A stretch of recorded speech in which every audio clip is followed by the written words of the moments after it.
अनंताय नमः। ओम अच्युताय नमः। ओम गोविंदाय नमः।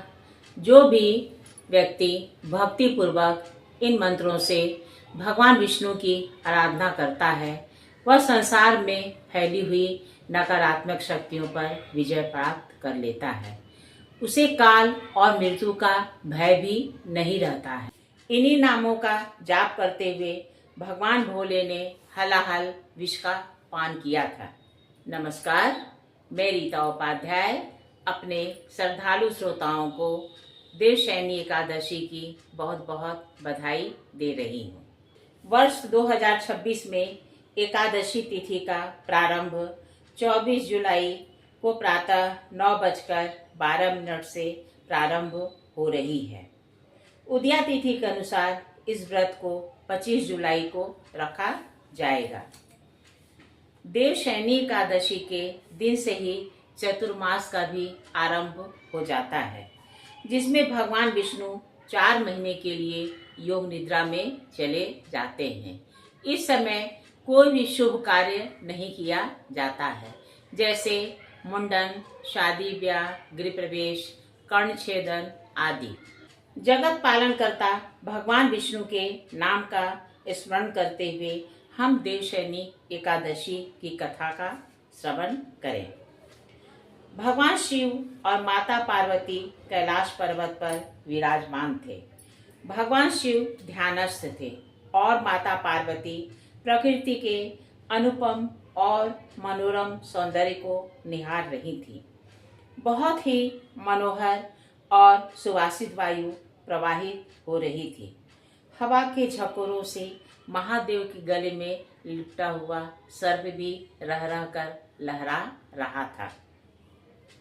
माता पार्वती ने भोलेनाथ को समाधि से जागृतावस्था में लाने के लिए कई प्रयत्न किया। फिर उन्होंने भोलेनाथ को पुकारा, हे स्वामी। माता पार्वती के कोमल स्वर को सुनकर महादेव ने उनकी ओर उन्नीदी नेत्रों से देखा। उन नेत्रों में एक प्रश्न टंगा था। उन्होंने इशारे से माता पार्वती से प्रश्न किया, कहा, बताइए आपके मन में क्या जिज्ञासा है? आपने मेरी समाधि को क्यों भंग किया? माता पार्वती उनकी भंगिमा देखकर समझ गईं कि प्रभु उनके प्रश्नों के उत्तर अवश्य देंगे। उन्होंने हाथ जोड़कर कहा, हे महेश्वर, मुझसे भगवान के वैभव, मत्स्य, कूर्म आदि अवतारों का विस्तार पूर्वक वर्णन कीजिए। तब महादेव जी ने कहा, हे देवी, एकाग्रचित होकर इसे सुनिए। मैं श्रीहरि के वैभव, मत्स्य, कूर्म आदि अवतारों का वर्णन करता हूँ। जैसे एक दीपक से दूसरे अनेक दीपक जला लिए जाते हैं, उसी प्रकार एक परमेश्वर के अनेक अवतार होते हैं।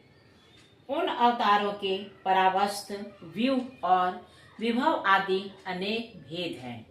भगवान विष्णु के अनेक शुभ अवतार बताए गए हैं। ब्रह्मा जी ने भृगु, मारीचि, अत्रि, दक्ष, कर्दम, पुलस्त्य, पुलह, अंगिरा तथा क्रतु इन 9 प्रजातियों को उत्पन्न किया। इनमें मारीच ने कश्यप को जन्म दिया। कश्यप की 4 स्त्रियां थीं, अदिति, दिति, कद्रु और विंता। अदिति से देवताओं का जन्म हुआ। दिति ने तमोगुणी पुत्रों को उत्पन्न किया, जो महान असुर हुए। उनके नाम इस प्रकार हैं, मकर, हैग्रीव, महाबली, हिरण्याक्ष, हिरण्यकशिपु, जम्भ और मैं आदि। मकर बड़ा बलवान था। उसने ब्रह्मलोक में जाकर ब्रह्मा जी को मोहित करके उनसे संपूर्ण वेद ले लिए। इस प्रकार श्रुतियों का अपहरण करके वह महासागर में घुस गया। फिर तो सारा संसार धर्म से शून्य हो गया। वर्ण संकर संतान उत्पन्न होने लगी। स्वाध्याय, वषटकार और वर्णाश्रम धर्म का लोप हो गया। तब ब्रह्मा जी ने संपूर्ण देवताओं के साथ क्षीर सागर पर भगवान की शरण में जाकर मकर दैत्य के द्वारा अपहरण किए हुए वेदों का उद्धार करने के लिए उनसे प्रार्थना की।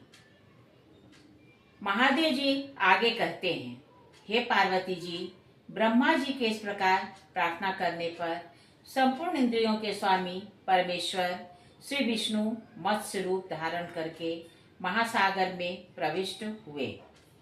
उन्होंने उस अत्यंत भयंकर मकर नामक दैत्य को थूथन के अग्रभाग से विदीर्ण करके मार डाला और अंग उपांगों सहित संपूर्ण वेदों को लाकर ब्रह्मा जी को समर्पित कर दिया।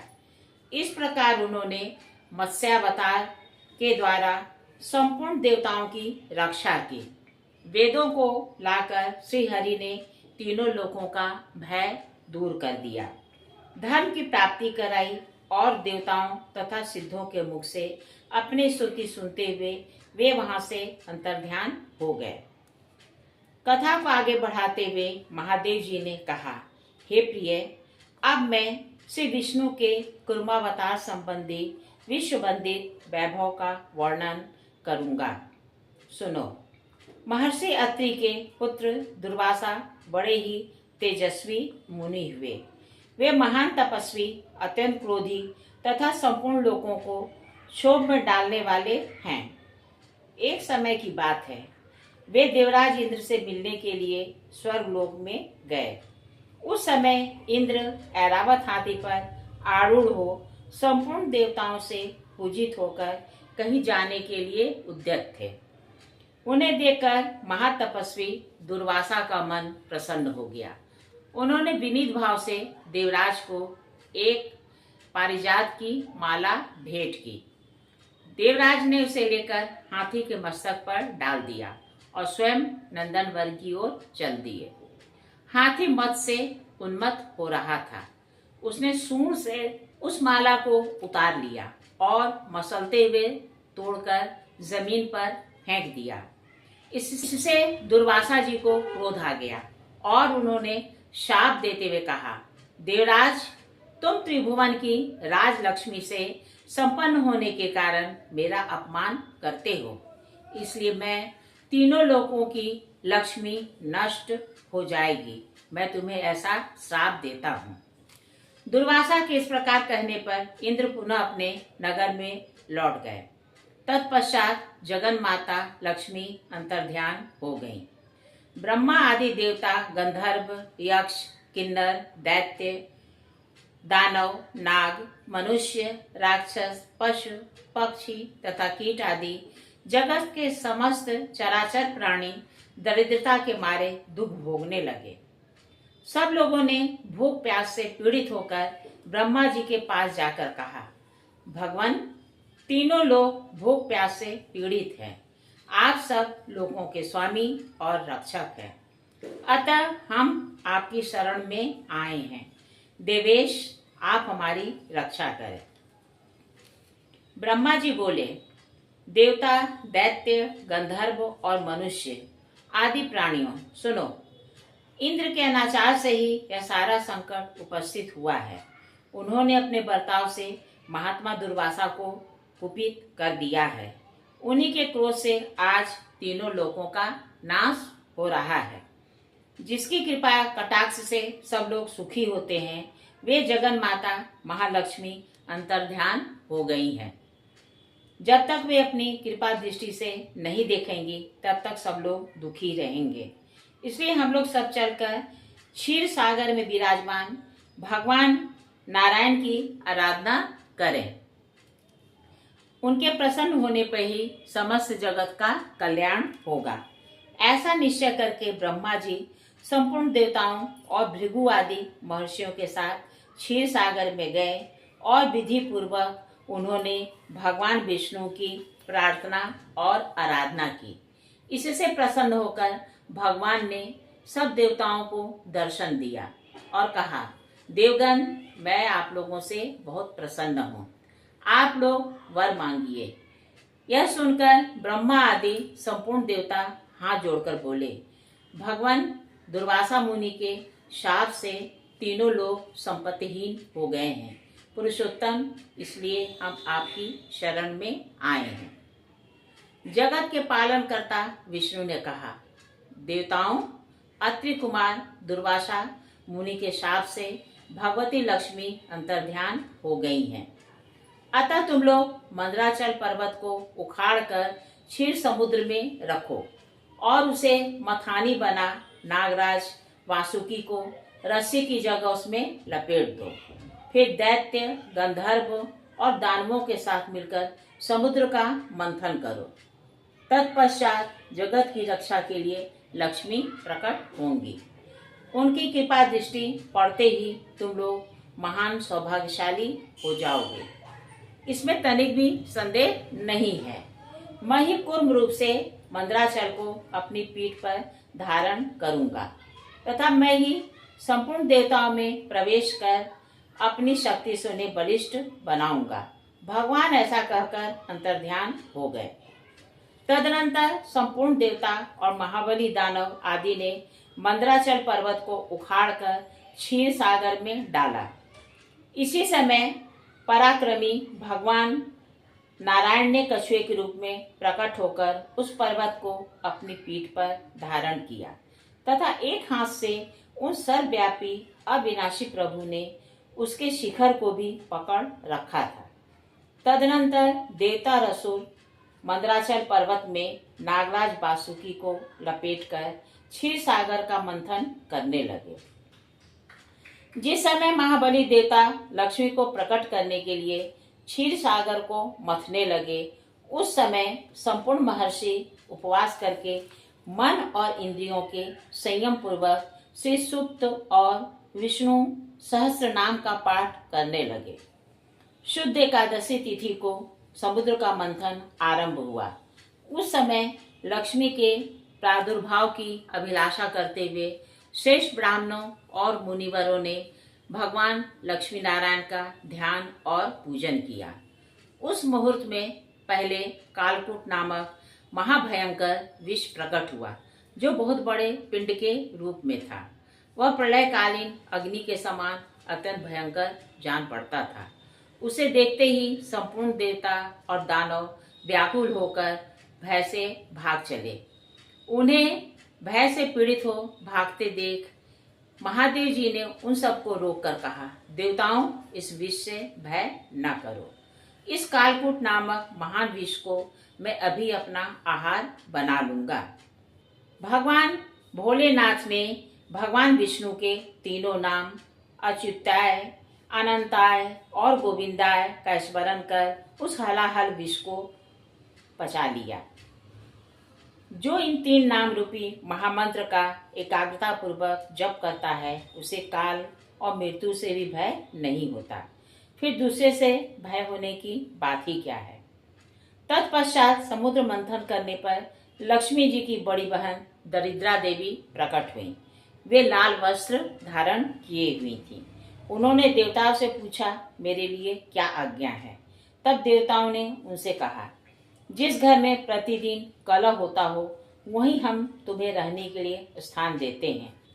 तुम अमंगल को साथ लेकर उन्हीं घरों में जा बसो, जहाँ के लोग झूठ बोलते हैं, मलिन अंतःकरण वाले हों, संध्या के समय सोते हों।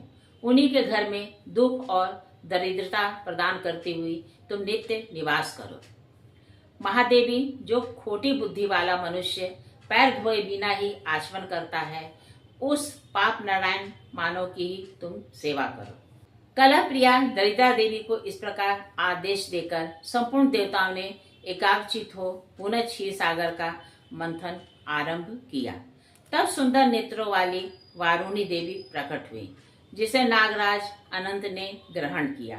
तदनंतर समस्त शुभ लक्षणों से सुशोभित और सब प्रकार के आभूषणों से विभूषित एक स्त्री प्रकट हुई, जिसे गरुड़ ने अपनी पत्नी बनाया।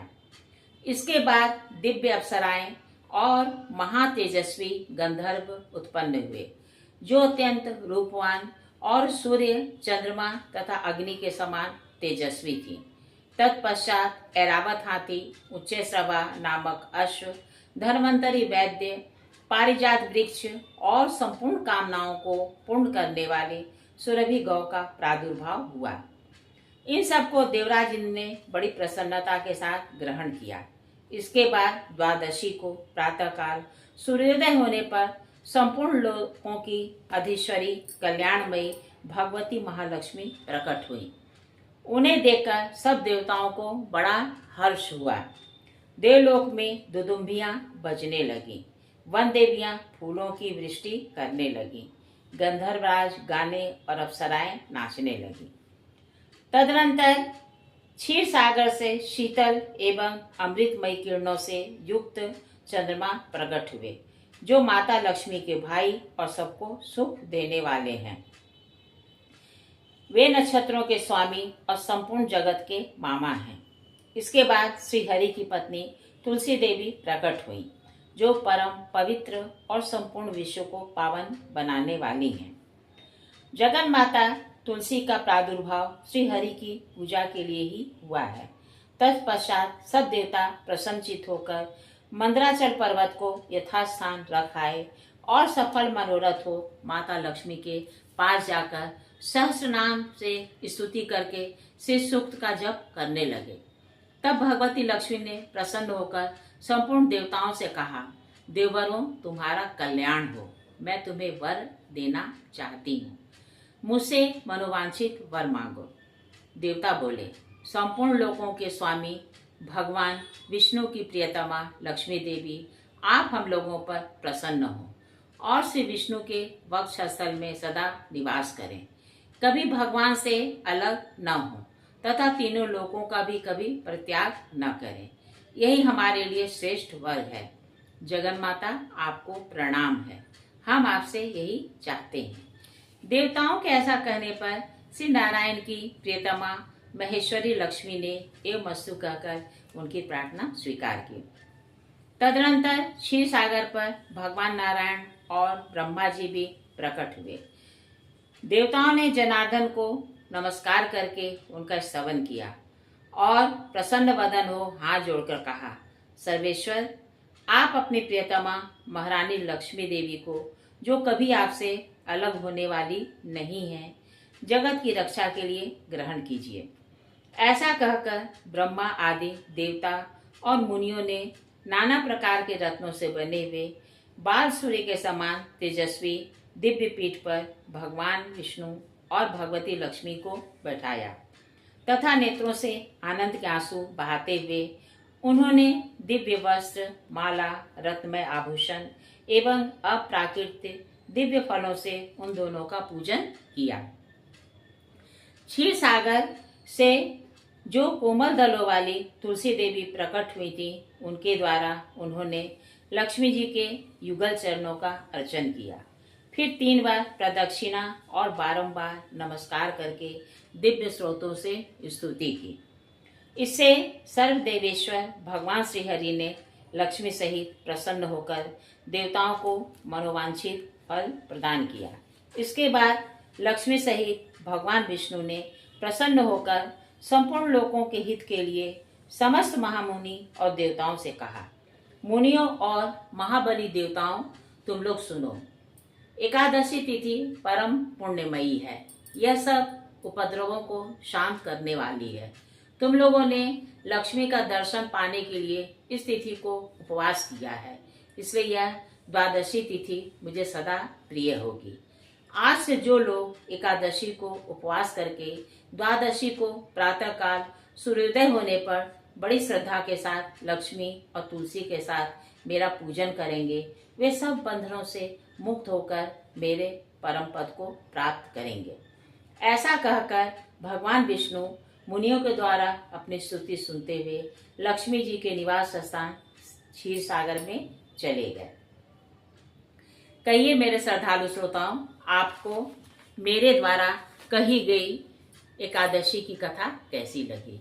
अगर अच्छी लगी है तो कृपया इसे लाइक और सब्सक्राइब कीजिएगा। आपके सब्सक्रिप्शन से मेरे मन में उत्साह जगता है और मैं अच्छे से अच्छे कथा को आपके समक्ष प्रस्तुत करने का प्रयास करती हूँ। नमस्कार।